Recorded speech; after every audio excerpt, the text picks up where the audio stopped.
The text came through at 11 a.m. on a Tuesday. "Hey sis! So I quit my job today, lol. Don't worry though, you'll take care of us while I figure things out. Love you." She stared at her phone, reading it 3 times like the words might rearrange themselves into something that made sense. Maya set down her coffee and typed back with shaking hands. What? You cool. What happened? The 3 dots appeared, disappeared, appeared again. It was toxic. My manager was such a bitch. I couldn't do it anymore. I need time to, find my passion, you know. But don't stress, I know you've got me covered for rent and stuff. Just for a couple months. And there it was. Not a request, an assumption. But here's the thing about having a sister like Jenna. You spend your whole life learning that saying no comes with consequences. Guilt trips, tears, phone calls from your mom asking why you're being so selfish. Family dinners where everyone looks at you like you kicked a puppy. So Maya did what she always did. She took a breath and told herself it was temporary. How much do you need? Listen, before we go any further, if you're watching this and you've ever dealt with a family member who treats you like a personal ATM, hit that subscribe button right now, because this story is about to show you exactly how I handled mine. And trust me, you're going to want to see how this ends. Maya had always been the responsible one. While Jenna was out at parties in high school, Maya was working weekend shifts at Target. While Jenna dropped out of community college to travel and find herself, Maya was finishing her accounting degree. While Jenna moved from job to job, apartment to apartment, boyfriend to boyfriend, Maya built a stable life in Portland. Modest apartment, decent salary, savings account that actually had money in it. Their mom always said they balanced each other out. What she really meant was Maya cleaned up Jenna's messes. The first Venmo request came that afternoon.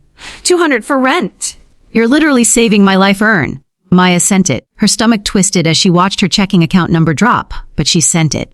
2 days later, another request. $300. Groceries and utilities. I'll pay you back as soon as I find something. She sent that too. A week after that, $150. Phone bill, sorry. I promise I'm applying to jobs. Maya was sitting at her desk at work when that one came through. She approved it without even looking up from her computer. Her coworker, Simone, rolled her chair over. You good? You've been weird all week. I'm fine. You're doing that thing where you rub your temple. You only do that when you're stressed. Maya sighed and told her. All of it. The text, the money, the casual way Jenna just expected her to handle everything. Simone's face went through about 5 different expressions before landing on pure disbelief. Are you kidding me right now? She just told you that you're paying her bills.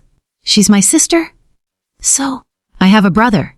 If he pulled that, I'd tell him to figure it out. What's different with us? We're supposed to help each other. Help is one thing, Maya. This is something else. Simone leaned back in her chair. How much have you given her so far? Maya did the math in her head. About $1,600. In 2 weeks? She needs time to find a job. Does she, though? Simone pulled out her phone and scrolled for a second, then turned the screen to Maya. Because this was posted 4 hours ago. It was Jenna's Instagram story. A video of her at some boogie brunch spot downtown, mimosas in fancy glasses, avocado toast with edible flowers on it. The caption reads, Self-Care Sunday came early! Taking time to heal and prioritize me. Maya felt something cold settle in her chest. Maybe someone else paid, she heard herself say. Simone just looked at her. Girl. That night, Maya tried to bring it up gently. She called Jenna instead of texting. Hey, I saw your story today. That place looked nice? Oh my God, right? My friend Ashley wanted to go and I was like, I really shouldn't spend money. But she was like, you need this after everything you've been through. Did she pay? A pause. I mean, we split it. But it was only like $30.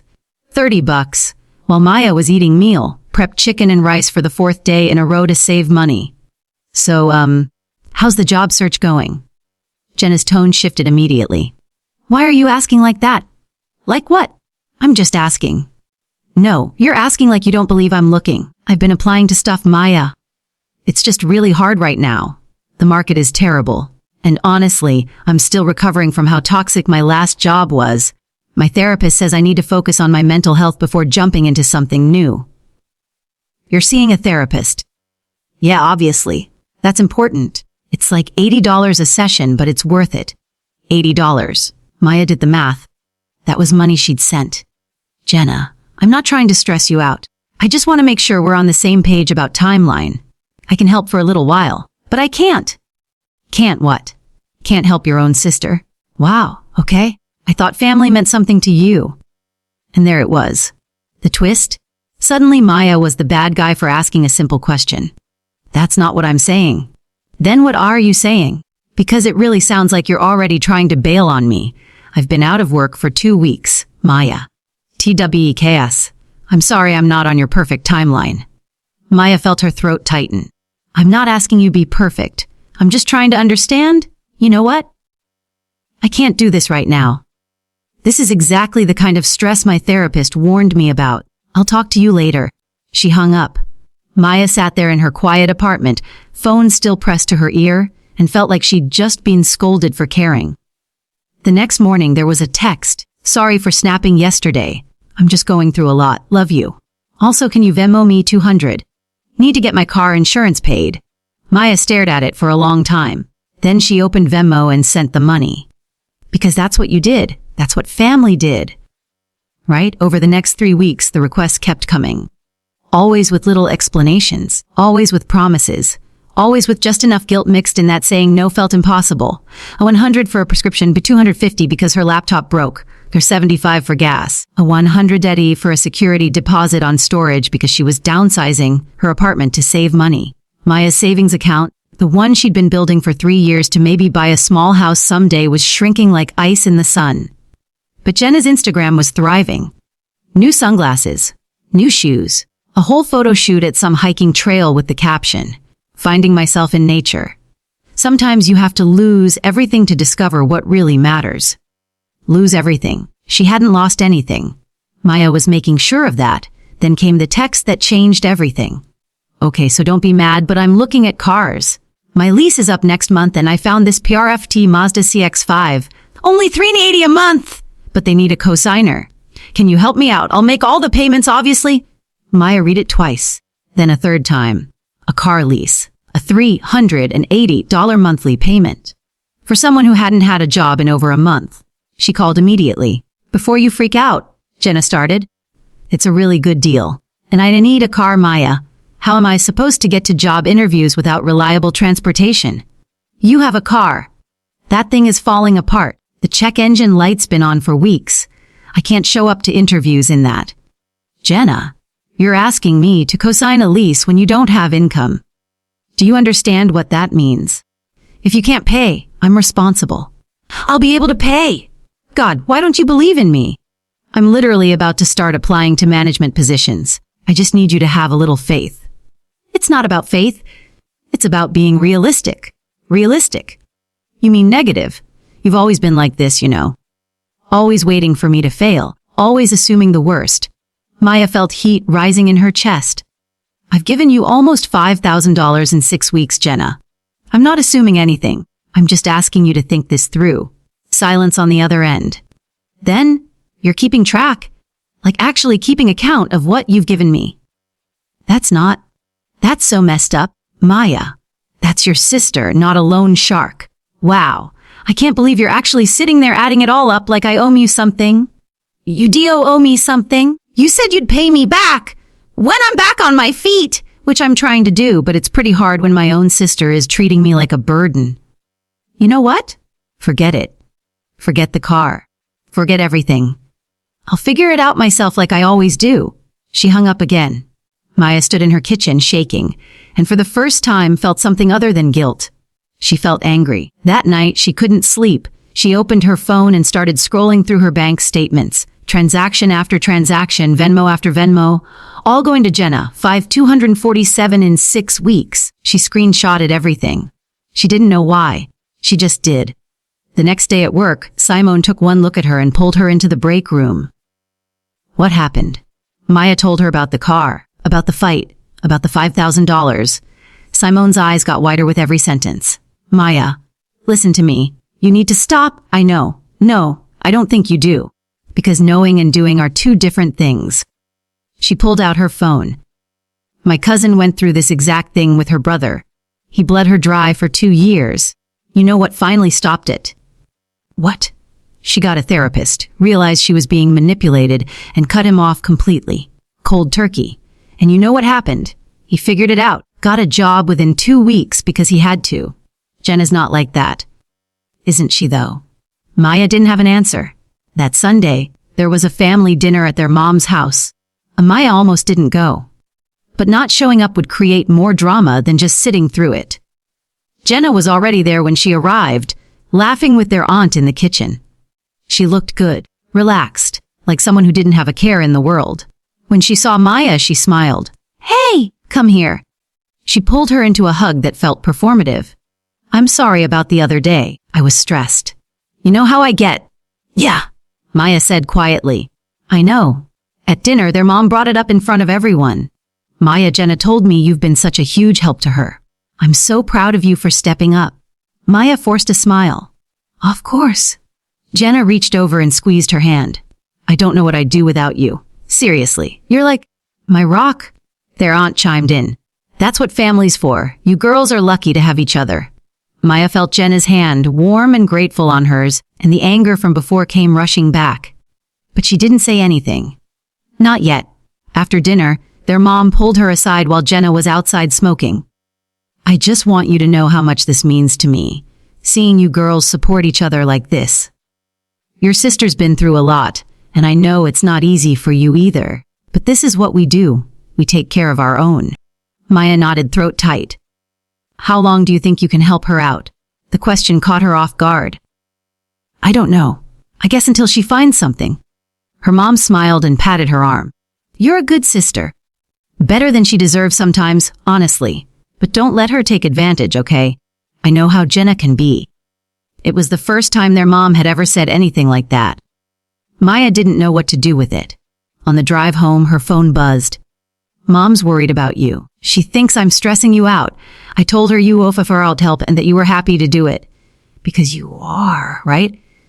"Anyway, can you send $300 for groceries tomorrow?" "Thanks, babe." Maya pulled over. Read it again, and something inside her finally cracked. She opened a new text thread. Started typing to Simone. "I need help. I don't know how to stop this." The response came immediately. "First step, stop sending money." "To right now?" "Don't explain. Don't justify. Just stop." "She'll freak out. Let her." Maya sat there in her parked car, staring at Jenna's request. $300 for groceries. Her finger hovered over the Venmo app. Then she closed it and texted back, "I can't keep doing this." The response was instant. "Wow, okay, so you're just done with me then? Cool. Good to know where I stand.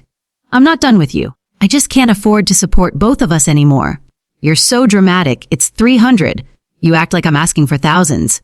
Jenna, I've given you over $5,000 in 6 weeks." The 3 dots appeared, disappeared, appeared again. Then, "You're really gonna throw that in my face? You're really going to make me feel like shit for needing help during the hardest time of my life?" "You know what, Maya? I always knew you resented me. Now I have proof." Maya's hands were shaking so hard she could barely type. "I don't resent you. I love you. But I can't do this anymore." "Then don't. I'll figure it out like I always do. Without you." Maya turned off her phone, drove home in silence, and for the first time in 6 weeks, she didn't send the money. The guilt was crushing.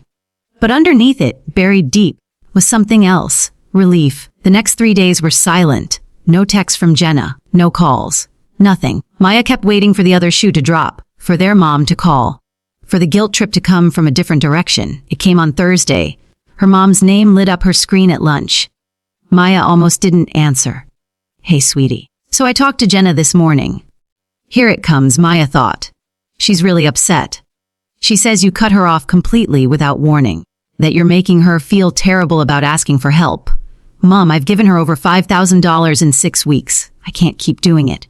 Silence. Then, $5,000. "Less than Maya, honey, I had no idea it was that much. Jenna made it sound like you were just helping with a few bills here and there. She's been asking for money constantly. Rent, groceries, phone bill, therapy, car insurance, everything. And she's not even looking for work. She's gonna brunch and buying new clothes and posting about self-care." Her mom sighed. "That does sound like Jenna. But you know how she is. She gets in over her head and doesn't think things through. So I'm supposed to just keep paying for her life." No, of course not. I just think maybe you could have handled it differently. She's sensitive right now, and there it was. Even when their mom saw the truth, Maya was still somehow the one who needed to handle things better. I have to go, Mom. I'm at work. Okay.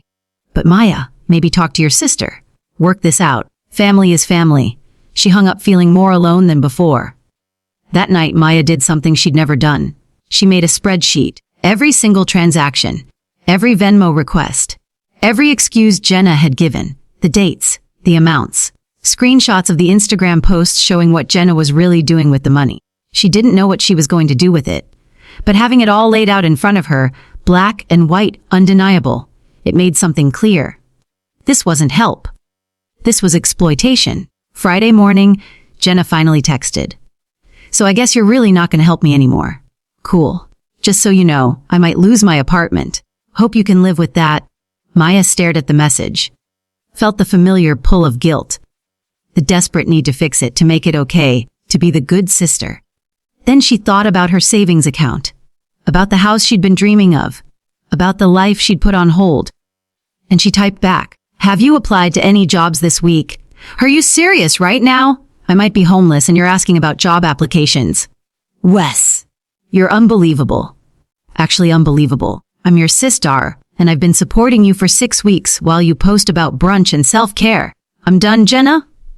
The 3 dots appeared and disappeared for a full minute. Then, you're going to regret this. When I'm struggling and alone, remember that you did this. Maya blocked her number. Her hands were shaking, but she did it. Then she sent her mom the spreadsheet, every transaction, every screenshot, everything. This is what I've been dealing with. I love Jenna, but I can't enable this anymore. If she needs help, she can move back home with you. But I'm done. Her mom didn't respond right away. 2 hours later, a text came through. I had no idea. I'm sorry, honey. You should have told me sooner. Would it have mattered? Another long pause. Probably not. You know how I am with her. But this is too much. I'm going to talk to her. Whatever their mom said, it worked. Because by Sunday, Jenna had posted on Facebook that she was moving back home to regroup and focus on her goals. The comments were full of support. Everyone telling her how brave she was. How strong. Nobody knew the truth. 2 weeks later, Simone showed Maya a post. Jenna had gotten a job. Retail at the mall. Nothing glamorous, but it was work. The caption, read new chapter. Sometimes you have to hit rock bottom to find your strength. Grateful for this opportunity. Hit rock bottom. Like she'd been through some tragedy and not just cut off from her sister's bank account. Maya didn't comment. Didn't like it. Just closed the app and went back to her life. A month after that, Jenna tried calling from their mom's phone. Maya answered without thinking. Don't hang up, Jenna said immediately. Please. Maya didn't say anything. I'm sorry. I know I messed up. I didn't realize how much I was asking. It didn't feel like that much in the moment. $5,000, Jenna? I know. And I'm going to pay you back. I promise. I'm working now and I'm saving and I don't want you to pay me back. Silence. I want you to understand what you did. That you didn't just take my money. You took advantage of the fact that I love you. That I felt guilty saying no. That I was raised to believe family comes first no matter what. I know, Jenna said quietly. Mom showed me the spreadsheet. And the screenshots. I didn't realize. I mean, I knew, but I didn't really jetty it until I saw it all laid out like that. Do you know what the worst part was? It wasn't the money. It was you telling everyone I wanted to help, that I offered, making yourself look like the victim while I was drowning, trying to support both of us. I'm sorry. Are you? Or are you just sorry you got caught? Another long silence. Then, both, probably. If I'm being honest. At least it was honest. I can't do this again, Maya said. If you need help in the future, real help, we can talk about it. But I'm never going to be your backup plan again. You need to figure out your own life? I know. And I need you to tell Mom the truth. All of it. That you weren't looking for work. That you were spending the money on things you didn't need. That I didn't cut you off without warning. I cut you off because you were bleeding me dry. Okay? I mean it, Jenna. I will. I promise. They hung up. Maya didn't know if Jenna would actually follow through. Part of her didn't care anymore. She opened her banking app. Her savings account was still lower than she wanted, But it wasn't shrinking anymore. It was growing again. Slowly but growing. She'd lost $5,000. But she'd gained something worth more. Boundaries. Self-respect. The ability to say no without drowning in guilt. 3 months later, Jenna sent her $200 via Venmo with a note, first payment. I know it's not much, but it's a start. Maya stared at it for a long time. Then she accepted it.